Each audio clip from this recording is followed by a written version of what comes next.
Welcome to the premiere, everyone. This is my puppy, Bella, who is very, very worried right now that she's going to get strangled, but that's okay. You're not going to get strangled, Bella. So, and that right there is a photo of some people in my family. How many are alive right now? 2 people are alive, and we're going to be talking about how I got this photo. Well, not really how I got this photo, but the movie that inspired me to get this photo and a whole family album that I have over there. You can't see it. A whole family album that I have over there. And a little disclaimer before we start. This might get very, very emotional because this movie that I'm talking about is very near and dear to my heart. It inspired a lot of things. Okay, Bella, you're good to go. It inspired a lot of things in my life, and see, I'm already breaking down right now. Just a quick warning: if I break down, it's okay. It's totally planned. So let's get on with the show. So the movie we are talking about today is Pixar's Coco. I love this movie. It inspired for me to do a lot of things in my life, and it's one of those movies where it just hits me on an emotional level. Well, I don't cry during it, but we're gonna break. Well, the beginning of it, I don't want to break down because then we'll be here for like 2 million hours. But other than that, we're gonna break down the last 30 or so minutes.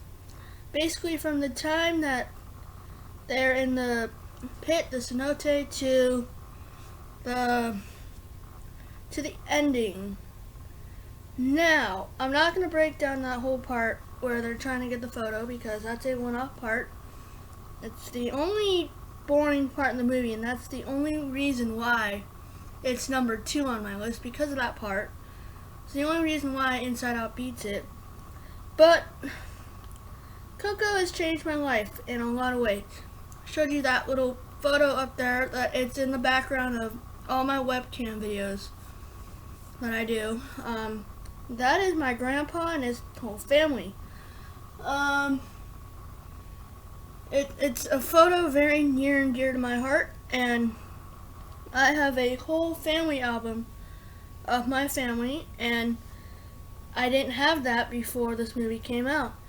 This movie came out in 2017, as you all know, and by the way, major spoilers in this. That should be very clear. Yeah, when this came out, it makes you think about family, and that's exactly what it did for me. It made me think about family, and I was like, yeah, I wanna find out. Like before, I was at my grandma's house. You know, I saw all the old pictures, but it's like I really didn't care. This movie really made me care, and there's one photo in particular that I love so much. I'm not gonna show it because it's very personal to me. It's not the photo in the background. That's very near and dear to my heart. But there's another one that I will keep it forever. The photo of my grandpa and what would you call your grandpa's brother? Great uncle? I think that's what it is. It's them out on their ranch with their dog. Can't remember what the dog's name is. I should probably write it down. It's not Dante. But it's just something. Family history is very important to me after this movie. It is. Okay, let's start breaking it down because I'm gonna start getting emotional. We'll touch on my family a little bit of my family history at the end. So, I don't have the notebook. I have it with me. Yeah, let me grab it real quick. Hold on. Okay, so I was wondering, do I still have? I know I still have the little thing that I did. So basically, it made me think. After I thought about my family history, I started thinking of the Rivera's family history.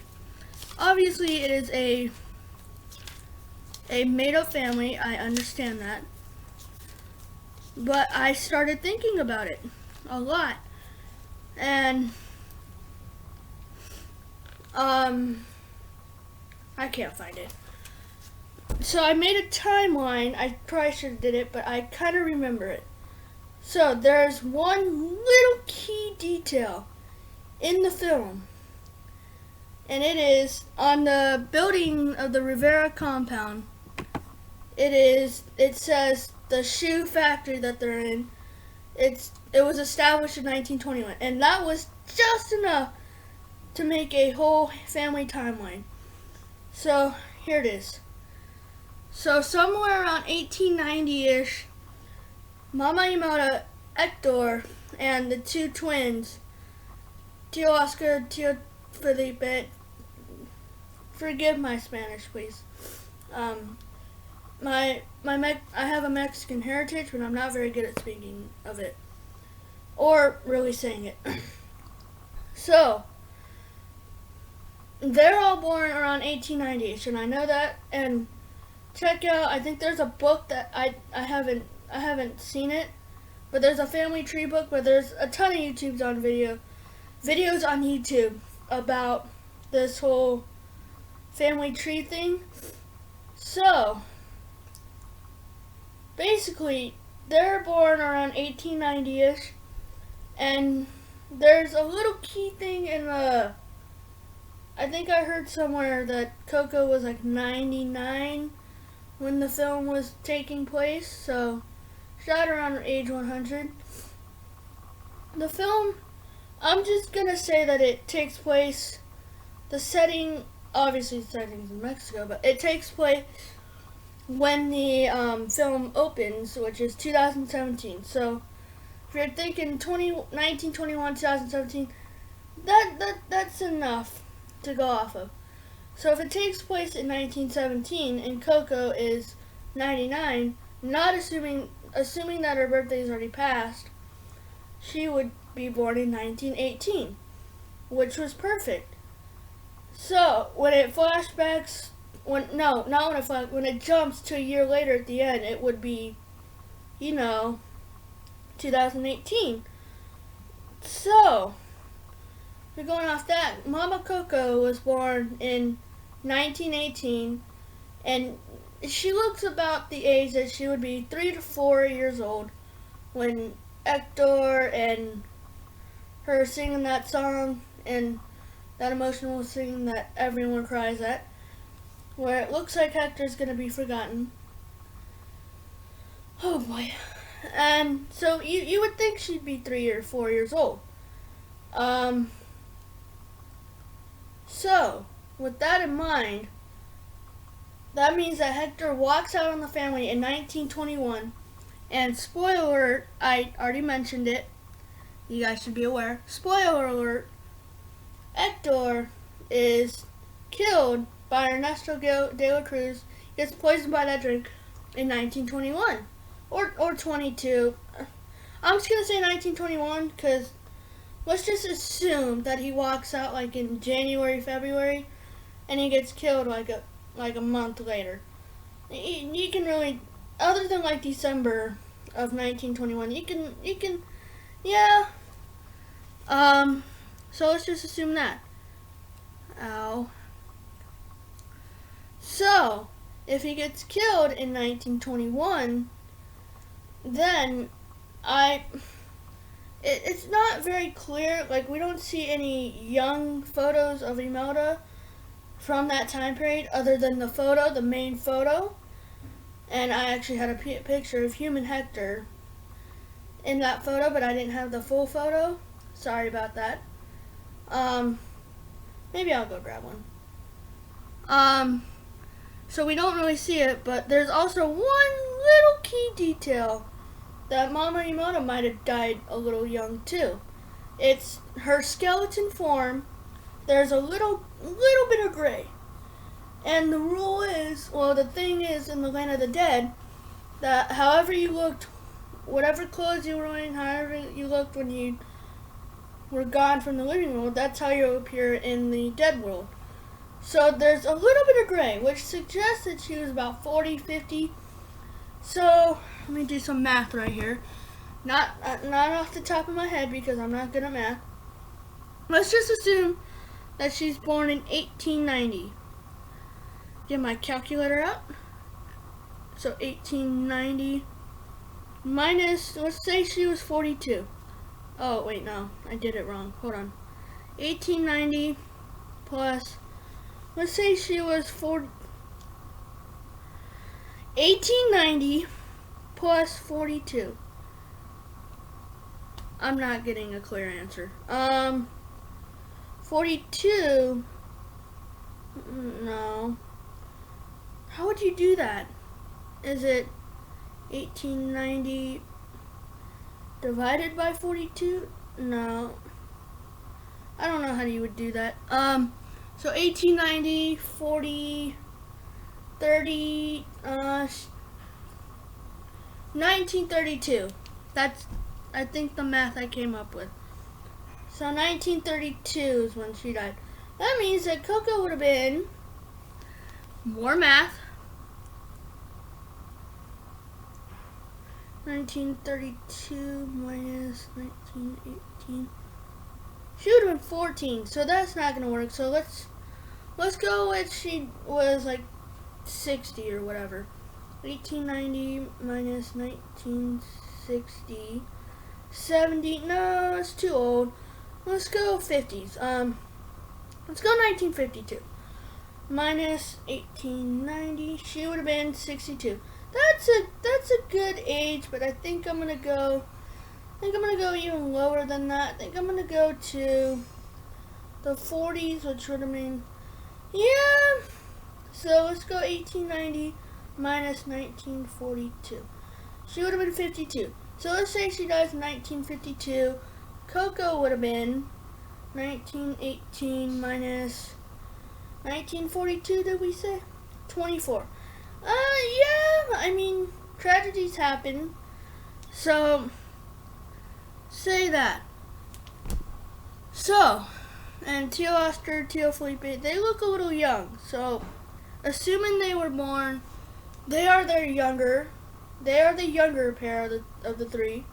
So they would have been, let's say they're 3 years younger. That's good. Minus 19. They don't look very young. 54, 60. 61's a good age. Let's say they were 1944. So they were 51. That's a good age right there. So like 2 years after their older sister. Yeah, that's a good age. So, but you can't count on them. Let's just say they died in the same year, but like not the same day. Let's say that. So that would have made them, I think, 51 when they died, or 50 if you want to go off. And you know, looking at them in their skeleton form, that would be reasonable. And so who's next? Abuelita. Looks like she's 60, so that would be, oh boy, more math.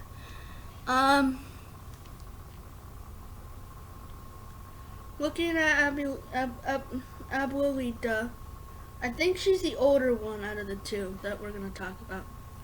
So, 2017 minus 60, 1957. I want to say she's 70, but I don't want to be rude about it and like have that be too old. So, yeah, I'm gonna go 1957. And come on, guys, I've seen people have kids within their like 40s or 50s. I think we're okay, and that's not even old right there. So That's actually the same year that a photo that I'm talking about with my grandpa and his brother was taken. And that's very cool. But not the point of the story. Yeah, so, and then Tia Victoria, it's not clear when these people die. It's just that one little piece of information in the movie that says 1921 that has me build this whole timeline. So thank you, Leon Gridge, or whoever added that in, for me to build this whole timeline. Now, I do think it does set up a sequel, though. And I had something, epilogue? Yes, epilogue. So people, and a Toy Story 4 episode coming, I'm going to do a little Toy Story 4 episode coming. People say that Toy Story 4 was kind of an epilogue to Andy and Woody's story. Yeah, I can see that. But I had an epilogue to Coco. I guess you can call it Coco too, but it takes place, like The Incredibles 2, it takes place right, like maybe the day after the Day of the Dead we see at the end of the film. And it's basically, nobody knows where Ernesto de la Cruz hid his body. Nobody knows that.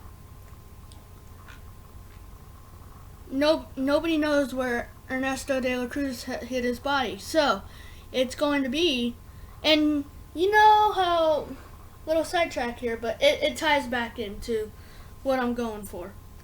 You know how, like, people, like, for instance, what's a good example of this? Like, I think the Roosevelts, the Eleanor and Franklin Roosevelt, the 32nd president and first lady, I guess. They're buried together. I know a lot of family, like, for instance, and I promise you guys, this all ties back into what I'm going to do. Where I'm going with this. Like, for instance, you know the Anglin family, the family of the people, the two brothers who escaped Alcatraz, like 62. Their whole family, everyone in that family is buried in the same cemetery. So you know where I'm going with this. So basically, I hope you know where I'm going with this. They want Hector buried with their family members. I'm going to guess it's the cemetery that we see in the film.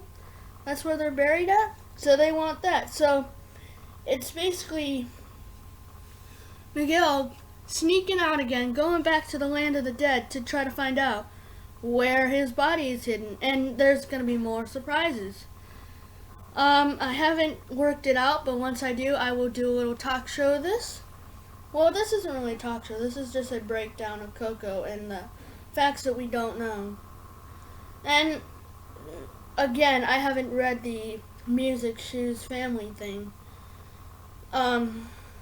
book that they have. So I could be getting this all wrong. Please comment if I do. So it's basically them trying to find out where Hector was buried or left. Last I heard, I think I heard this a year ago, that someone was saying that he was left in a dumpster. And it wasn't in Santa Cecilia. So, I'm going off that for the story. But I've already named a few characters. And we'll have, once I figure, I'm still trying to think of the story. But a certain character who supposedly died in the first film, in this film, Coco, is going to be making a return. I probably already gave it away.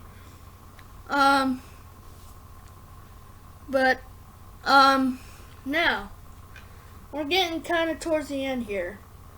Let me tell you right now, I love family history, as I mentioned in the beginning of this podcast.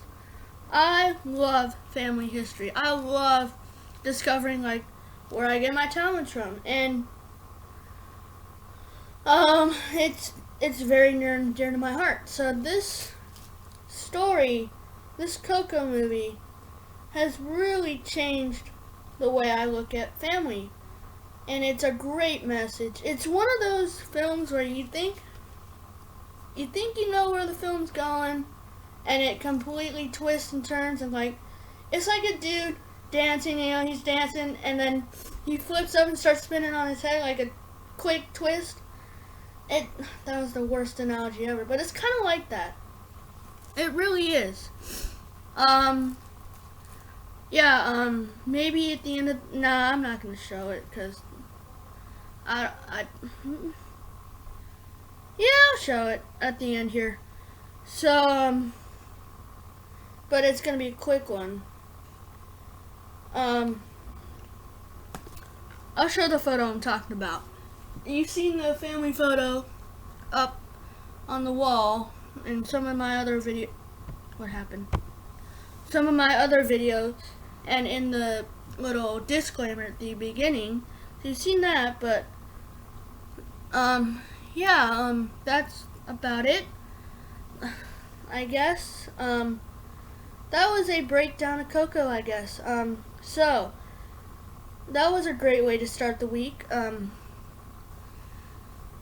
So thank you all for watching this premiere. I know we went a long time. I've been talking here for 20 minutes, excluding the disclaimer.